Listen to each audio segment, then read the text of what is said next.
Thank you, everyone. Good afternoon. My name is Ross Lubetkin, co-founder and CEO of Welligence Energy Analytics. I'm honored to share the stage with Travis today, CEO of Rhino Resources. But I know this is a 10-minute fireside chat, so we'll skip some of the pleasantries here. Travis, to give everyone context, let's start with the beginning of Rhino's story. You've been in Namibia for over 10 years. Why did the company originally choose Namibia that before the last couple years was primarily characterized by a lack of exploration success? It's a great question. I think Rhino traditionally is a Southern African company, so we had a centralized view around exploration in Southern Africa. At the time, Rhino was looking for overlooked opportunities, looking for sort of the diamond in the rough, if you will. We'd been doing a lot of work in South Africa. I just joined the company as an explorationist and really trying to understand, some of the petroleum system elements that we were seeing on the offshore.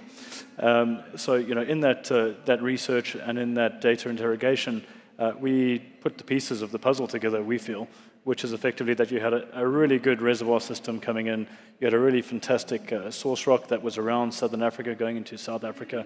And we just felt that actually there was a lot of misplaced judgment, if you will, on the half a dozen wells that had been drilled in the Orange Basin at that time. So from our perspective, everybody had talked about the Southern Orange Basin as a gas-prone province. And as any explorer would do, we wanted to challenge that convention. And really sort of integrate our local knowledge, our institutional knowledge on Southern African geology, and try to go forward and try and see if there's something else out there. And you yourself have a technical background. I know that we've talked before about the local geoscientists, and that drove a lot of your strategy, your understanding of the Orange Basin. Can you talk about the relationship with the local community and how that's driven the strategy forward? Yeah, I think, moving into countries where there is a local populace that is skilled, is highly educated, and has a lot of localized context is key, quite frankly, to how we undertake our operations. So if you look at Namibia, for example, we've gone in with a very focused local upliftment mentality. We don't really utilize the term local content. For us, that's a bureaucratic term that allows you to tick a box. I think from our perspective, it's very much, can we identify individuals that have the right mindsets and leadership potential that we can really invest in and make sure that we can bring out the best of the locals, because quite frankly, it actually makes our jobs a lot easier. Coming into Namibia, they had pre-existing industry, they have pre-existing supply bases, so we would not have been able to, as a smaller E&P company, been able to pull off, quite frankly, a very successful drilling campaign if we didn't have that pre-existing framework that was provided in Namibia. So local content and local upliftment is hugely important to us. Well, you've obviously done quite a few things right. When you look at Rhino Resources, frontier exploration-focused independence is not something you see too much of these days. You're a unicorn in some ways, right?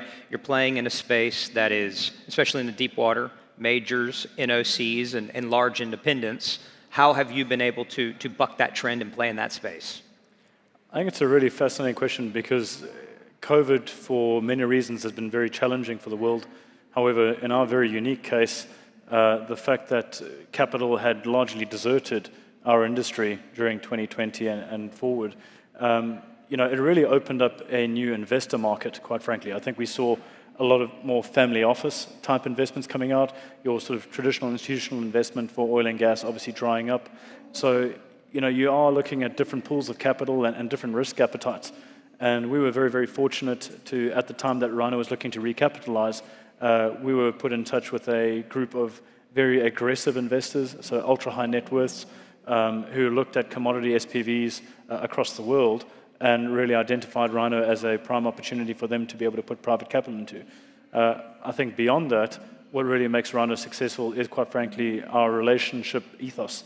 So what I mean by that is we're a small company. We like having a light footprint, and we really do leverage relationships. So we, very early on in planning for our drilling campaign, looked to Halliburton as our strategic partner. I see Antoine Burrell in the crowd there. And they were a phenomenal resource for us that allowed us to undertake certain specific well engineering tasks that ordinarily you'd have an entire drilling department in order to undertake. They really allowed us to sort of progress to a level of comfort that even our JV partners were very confident in our expertise through Halliburton. Likewise, we have Exceed, who've been a wonderful drilling operator for us. We obviously have our own drilling manager, Mr. Donald Mackay, who has been wonderful in terms of being an interface between the entity, Rhino, and obviously the drilling department, Exceed. But really, it's about bringing people into the fold. It's making sure that everybody understands the vision, sees the vision, and actually buys into what we're trying to do.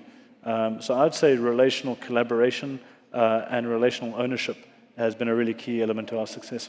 And just the right investors with the right thesis. And it's not something we see a whole lot of across the world, but it is something I think that gives a lot of countries and ministries a lot of hope, a lot of smaller independents, a lot of hope that the exploration goes beyond just that large peer set. And so that's really an interesting story. From when you started Namibia today, Namibia was, like we discussed, not on everyone's map. Now at any Africa conference and in the news and the media, Namibia is the next big thing. Is it? We hope so. So I can... You hear them clapping for Namibia? Yeah. I think they're clapping next door for us. I think, we've had an incredible privilege of having a very successful drilling campaign in Sagittarius. We found some fantastic hydrocarbon reservoir, different to then what the discovery we made at Capricornus. And I'm very proud on behalf of the Rhino team and our JV to announce that we've made yet another discovery at Welligence, which has been phenomenal. So, this is news. Hadn't even hit the press yet. It has not hit the press yet, no. So what we found in Welligence was an incredible discovery. It's 26 meters of excellent quality reservoir. We've got a very, very high quality fluid. It's around 40 API when it's in liquid form. It is a sort of very, very rich gas condensate discovery with a very high liquid yield. It's got a CGR of around 140. So, when that liquid hits the top and hits the surface, you can see that the team are very excited. We believe it's an incredible discovery. I think it adds a lot of flexibility to what Namibia is really trying to offer, quite frankly. We've got hydrocarbons found at Sagittarius. We've got your traditional black oil in Capricornus. And now we found something slightly different, although it seems to be a similar type of oil to Capricornus. We found that at Welligence, so very, very happy. And the official press release will come out... in the next couple of minutes, I reckon. So you've got the multiple discoveries now in Namibia. I think the big question is, who gets to first production first in Namibia? Is it Galp, Total Energies, BW Energy, or is it going to be Rhino Resources? So I would start off by saying that, Rhino is I'd say, traditional optimist. 2 years ago, my now COO, Gilles, and I had a dream, which was, can we dream about what we might find in Namibia? And we actually started a process of engaging the likes of Technip, Genesis, the Subsea Alliance with OneSubsea, Subsea 7, and Exodus, and started saying, well, look, if we gave you a reservoir filled with this type of fluid, what could a conceptual field of development look like? And you wouldn't believe it, but we're actually pretty close on what we'd hoped for. So I would say that we've got a bit of a competitive advantage because 2 years ago we were already imagining where we might be 2 years later. So, I think there's obviously complexity with the reservoirs that are found in Namibia. Obviously, gas has been noted as a bit of a handling issue for some of the operators. But quite frankly, I think the discoveries that our JV partner group has found really put us very aggressively towards pole position for making sure that we get to first oil before anybody else. And I know this news is relatively fresh, but what do we expect to see from Rhino Resources in the next, call it, 12, 18 months? Is it additional appraisals, or how do you see this going? You might not even know yet. No, we know. Okay.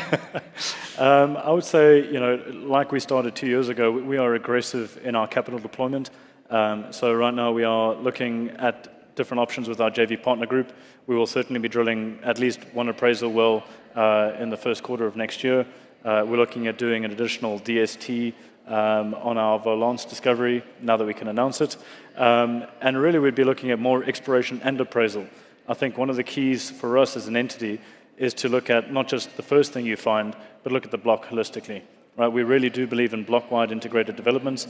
We do believe in block-wide appraisal programs, such that you don't hamstring yourself into any one dogmatic development type style. So, we're going to spend a bit more time drilling more exploration, more appraisal wells over the next 12 months. And, God willing, we'll be in a position by the end of 26 to be in the FID race. Well, it looks like we're out of time. Thank you, Travis. One of the most exciting stories in the world for exploration. Really happy to have shared the stage with you. Appreciate it. Thank you. Thanks, everybody.